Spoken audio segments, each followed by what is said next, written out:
দক্ষিণ আফ্ৰিকাত হ'ব ৰিয়ান পৰাগৰ অগ্নি পৰীক্ষা হয় আপোনালোকে ঠিকই শুনি আছে আৰু মেইন যেটো টেষ্ট বা মেইন যেটো পৰীক্ষা হেতু হ'বলৈ গৈ আছে ৰিয়ান পৰাগৰ দক্ষিণ আফ্ৰিকাত আৰু কেৱল আমাৰ ৰিয়ানে নহয় যিসকল বৰ্তমান সময়ত উঠি আহিছে নতুনকৈ অভিষেক শৰ্মা হওক বা ঋতুৰাজ গায়কৱাড হওক বা বিভিন্ন ধৰণৰ যিসকল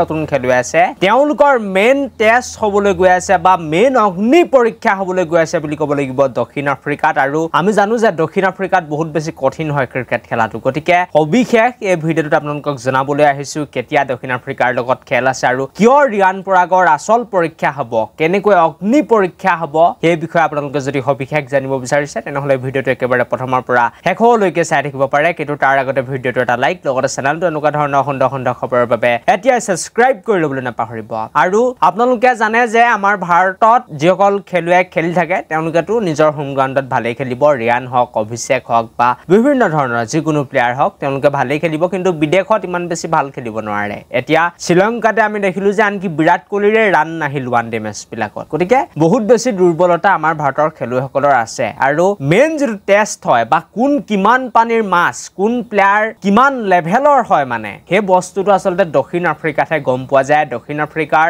যিবিলাক পিটছ হয় সেই পিটছ বিলাক কিন্তু বৰ বেলেগ ধৰণৰ আৰু দক্ষিণ আফ্ৰিকাৰ লগত আগন্তুক সময়ত নৱেম্বৰ মাহত অহা 8 নৱেম্বৰ তাৰিখৰ পৰা 15 নৱেম্বৰ তাৰিখলৈকে প্ৰায় 4খনকৈ টি20 মেচৰ সিৰিজ হ'বলৈ গৈ আছে আৰু সেই 4খন মেচত আসলতে যিসকল নতুন খেলুৱৈ তেওঁলোককে বেছিকৈ সুযোগ দিয়া হ'ব যিসকল সিনিয়ৰ প্লেয়াৰ আছে তেওঁলোক এই সিৰিজটোৰ বাবে উপলব্ধ নাথাকিব কাৰণ আগন্তুক সময়ত যি অষ্ট্ৰেলিয়াৰ লগত বৰ্ডাৰ গাভাস্কাৰ ট্ৰফি আছে সেই বৰ্ডাৰ গাভাস্কাৰ ট্ৰফি তাৰ বাবে প্ৰস্তুতিৰ বাবে যিসকল সিনিয়ৰ প্লেয়াৰ আছে তেওঁলোক গুচি যাব অষ্ট্ৰেলিয়ালৈ আৰু যিসকল নতুন খেলুৱৈ থাকিব আমাৰ ভাৰতৰ তেওঁলোকক বেছিকৈ এই সিৰিজটোত সুযোগ দিয়া হ'ব আৰু দক্ষিণ আফ্ৰিকাত ক্ৰিকেট খেলাটো কিন্তু ইমান বেছি সহজ কথা নহয় যোৱাবাৰ আমি দেখিছিলো যশস্বী জয়সৱাল হওক তিলক বৰ্মা হওক বা বিভিন্ন ধৰণৰ আয়াৰ হওক তেওঁলোকে কিন্তু ইমান বেছি ভাল পাৰফৰমেন্স কৰিব পৰা নাছিল দক্ষিণ আফ্ৰিকাৰ মাটিত গৈ আৰু দক্ষিণ আফ্ৰিকাৰ মাটিত যি কেজন খেলুৱৈ ভাল খেলিব তেওঁলোকে গম পাব মানে বহুত বেছি এটা নেক্সট লেভেলৰ প্লেয়াৰ হয় আনকি সুমন গিলৰে দক্ষিণ আফ্ৰিকাৰ মাটিত গৈ ভাল পাৰফৰমেন্স নাছিল তেখেতে ভাল খেলিব পৰা নাছিল প্ৰায় খাটাই খুলিব পৰা নাছিল গিলে গতিকে তাতে মেইন পৰীক্ষাটো হ'ব ভাৰতীয় যিসকল খেলুৱৈ আছে ৰিয়ান হওক অভিষেক হওক আৰু ৰিয়ান পৰাগে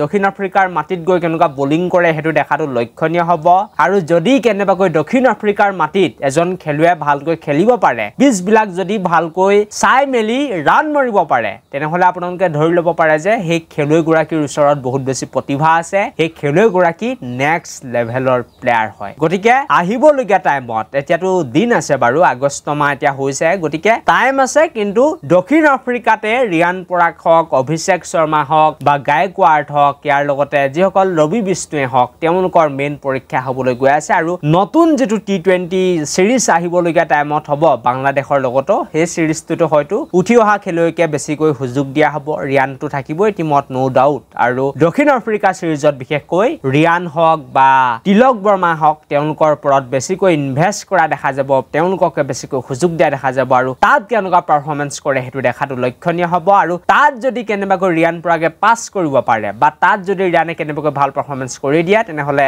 ভাৰতীয় ক্ৰিকেট দলত তেখেতৰ স্থান একেবাৰে নিশ্চিত হৈ যাব প্ৰায় 4-5টা বছৰৰ বাবে আৰু এই ভিডিঅ'টো ইমানটোৱে আছিল thank you for watching this video'